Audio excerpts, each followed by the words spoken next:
Hi guys, and welcome to Sunderland vs Portsmouth match preview. So before we do get into the video, I just wanted to bring up something that I've just noticed, literally just before I press record. I noticed that this is the 950th video on this channel, which is absolutely mad. We're coming up to 1,000 videos on this channel, and to be fair, considering that I've been doing this for I think 4.5 years, if my maths serve me correctly, that's still a video every other day, or even less than that.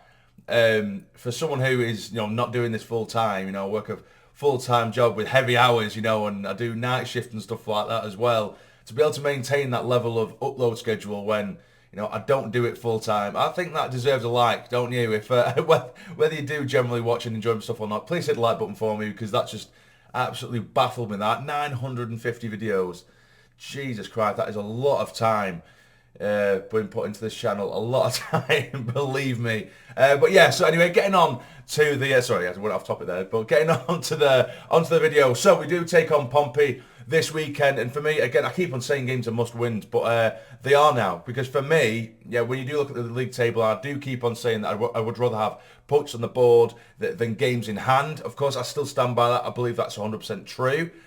But when you do look at Wigan, they are the side this year or this season that they just don't seem to give up. They don't seem to falter. They're not going through really bad patches. I think they may go through one at some point, but they don't seem to be doing that. The other night, they took on a Morecambe. They went a goal down relatively early on, and they ended up bringing it around to 2-1. And they've done that so many times. It's not just by coincidence that they score so many late goals, be it equalisers or winners. They don't give up, and they've got a side there that, regardless of how poor they end up playing, they scrape results again, be it a point or 3 points. Whereas with Sunderland, we do the opposite. When we're sitting in a position where we should be coming away with a point or 3 points, we end up with none or 1 point, if that makes sense. We drop points like there's no tomorrow. We can gain them, which for me, and with all their games in hand, which is the point I'm coming to, I do think Wigan, it's very early to say, but I think Wigan will eventually go on to win the league. I think with the way that they've been and the way I've watched them, I do genuinely think that their resilience and their hunger to win games and their desire and their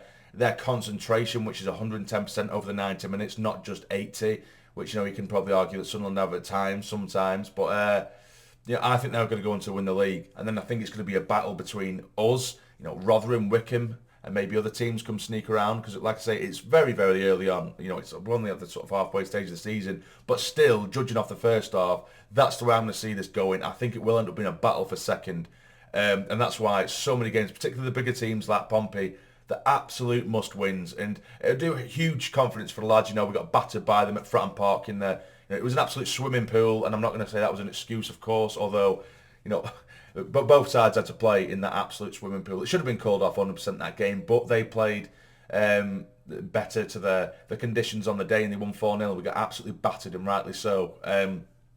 But yeah, hopefully we can get a win. With a win, it would, like I say, the confidence would be huge. And a lot of their players will probably be scarred by that result, not just because of the result, but the conditions they had to play in. And now they'll have a point to prove, right, okay, we're on a decent pitch now, or a half-decent pitch, as long as we don't waterlog our own frigging pitch like we did last time.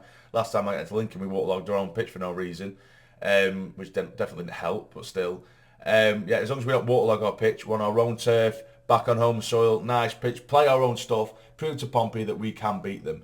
And hopefully that will be the case. But getting into Pompey's form, it's very, very indifferent. I'll just grab my phone. It's very, very indifferent, Pompey's form. I can remember back in November, I'm sure they had almost a 100% record in the league, and I thought, right, they're back in business now, Pompey, after a hit-and-miss start to the season. But yeah, in November, it was pretty much, I'm pretty sure, like I say, a 100% record, or nearly anyway. They drew 1-1 with Cheltenham, beat Wycombe away from home 1-0, beat Wimbledon 2-1, beat Lincoln 3-0, beat Gillingham 1-0. So yeah, they had almost a 100% record in November. But then December, I'm guessing games were called off for Pompey, because they only played the 2 games, or at least league games anyway, because in the FA Cup second round they got beat by Harrogate by 2-1. They drew 0-0 with Sheff Wednesday, and they beat Morecambe 2-0. But now this is where it becomes really inconsistent in the early stages of this month. Of course, they went away from home to Cambridge. They drew 0-0, although Cambridge did have a man sent off as well in the 60th minute. So that's not a great result by Pompey's standards. They did beat Exeter 3-2 in the Football League Trophy. They then met Cambridge again, where they lost by 2-1 in the Football League Trophy. And then last time out, or sorry, not last time out, their last home game, they lost by 2-1 against MK Dons. And then their previous game was an away day against AFC Wimbledon, and they drew 0-0. So really inconsistent by Pompey. And I've seen a lot of unsettled fans across Twitter. I haven't really watched them play too much, so if you are a Pompey fan and you're watching this, you might be able to let me know, what's the disgruntlement about. I think there might be a lack of funds or a lack of movement in the transfer window, I don't know, or just maybe the way you guys are playing. But for me, Pompey will always have the threats. The one for me mainly is Harness.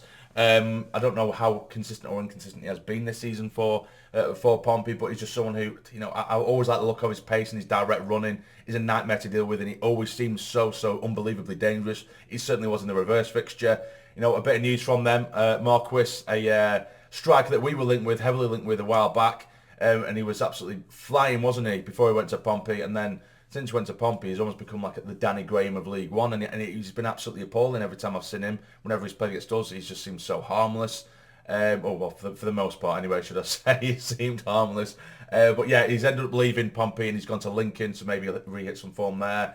But I don't know whether they brought anyone in. I haven't really checked. I should have done a bit more research, really. I don't know whether they brought anyone in as I'm recording this video to replace Marquis, but I don't think he's really been starting anyway. But yeah, so it's a really hit and miss Pompey's side. You can get the side that turn up that does a professional job, or the side that just look really lacklustre. Hopefully it's the lacklustre side that we do come up against. But in terms of Sunderland, this is a game, as I mentioned, that we really need to get 3 points on at home, get the ball on the ground, play our own football, and get back to winning ways, because like I say, it's been absolute chalk and cheese recently with the performances in comparison to the ones before. We're absolutely playing teams off the park, towards the back end of December and early Jan, and then we take on Lincoln. We don't look like we can pass a ball. We can't string a ball together. We can't string a pass together. Then we go to Accrington, very similar. Accrington, they're good. They have a good back line, really organised. But still, we're not testing them at all. We're horrendous. It took a Haydn O'Brien deflected strike to get a goal against them. Then, they scored from our own corner, basically. Horrendous defending. But this is going to be my preferred starting 11. I apologise again, the graphic won't be up.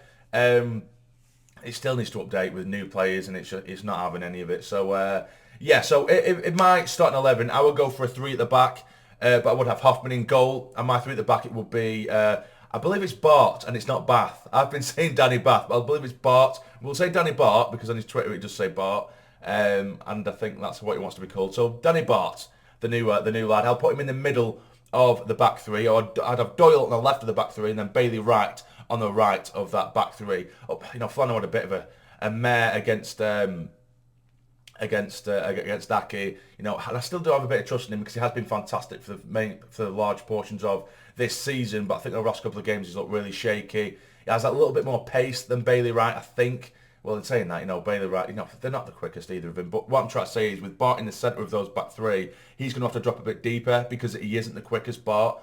But so have Doyle on the left of him. He does have that little bit of pace, and he can bring it out forward. Bailey Wright is a little bit more comfortable on the ball for me over Tom Flanagan. He can look really shaky and a bit like Bambi at times. Yeah, so for me, I'd probably have Bailey Wright there. So you've got Bart in the middle of that back 3, Wright on one side, Doyle on the other. Those two can push forward and open up the play and start the play because they're decent on the ball, whereas Bart can sit back a little bit more deeper and help himself out if balls are just chucked over the top. Giving that bit more space to run into when you've got the runners in behind, because he isn't the quickest, so he needs to give himself as much advantage as he can to sit a bit deeper. But then as the wing backs, I'm going to go for Sirkin on the left side, and I would love to see Trey Hume get his debut at the Stadium Light. I would love to see him get his debut, but I don't think he's going to get it. I do not think he's going to get it, which is going to be really frustrating. He's been, or at least I think he did play in the last under 23 games in the reserve team, but apparently he is fully match fit, so I don't know why he hasn't been even featuring really. So for me, I would probably play him after that poor performance against Ake.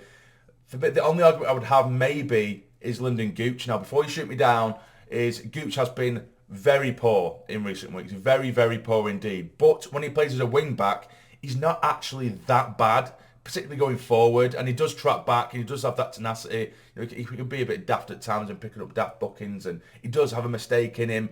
So generally, yes, I would try Trey Hume, but I wouldn't be absolutely livid if Gooch plays wing back. When you stick him on the wing, recently he's been shite. I'll take that, and I 100% understand. But as a wing back, generally, he hasn't been terrible. But then, anyway, we'll move over to the central midfielders, where I'd have Dan Neil, I'd have Winchester as well. Hopefully there's no injury to contest with. I might have already chosen an injured player. I know that in the pre-match presser, Lee Johnson did say there was literally about 8 or 9 players that picked up little knocks just in one training session yesterday morning. But luckily none of them massive, which he said, because otherwise it wouldn't be able to play pretty much. Bailey Wright being one of them, so we'll have to see if Flanagan could end up taking his place. But for me, I would, if I got to choose, I would go for Daniel and Winchester in the middle, and then of course Ross Stewart up top, and then either side of him, I'd have Diaku, and I would also have Pritchard if he hasn't picked Pinnock as well. Otherwise, it'll have to be Embleton. But we are lacking pace, and that's why I would hope to think, or like to think, that we might be able to bring in a signing or two before this weekend. But we'll have to see. Patrick Roberts would be absolutely amazing. To have Pritchard and Roberts, or Roberts and Diaku to get the pace in behind. Ross Stewart, that'd be fantastic. But that would be my starting 11. But now getting into my score predictions, it's a difficult one. It is a difficult one. I've never really bet against us, I don't think, this season. With every time I do a match preview, I never bet against us. I don't know why, but I think the introduction of Danny Barr hopefully does start. That rhymes, but he better start. And I just think, home crowd, get behind him against Pompey as well. We've managed to build up this little bit of a rivalry between us and Pompey. A controlled performance on a decent pitch, and they haven't been in great form. I'm going to go for a 2-1 Sunderland win. Hopefully that is the case. I'm going to go for a Ross Stewart double back amongst the goals. And hopefully that is the case. 2-1 Sunderland. So that'll be it, guys. You guys let me know in the comments down below what you think the scoreline is going to be, and your predicted or your preferred starting 11 as well. But if you've enjoyed this video, please hit the like button for me. It is always massively, massively appreciated. And subscribe to the channel if you're not already, to become a fully fledged member of the Sassy Army. But for now, you take care and stay Jacques.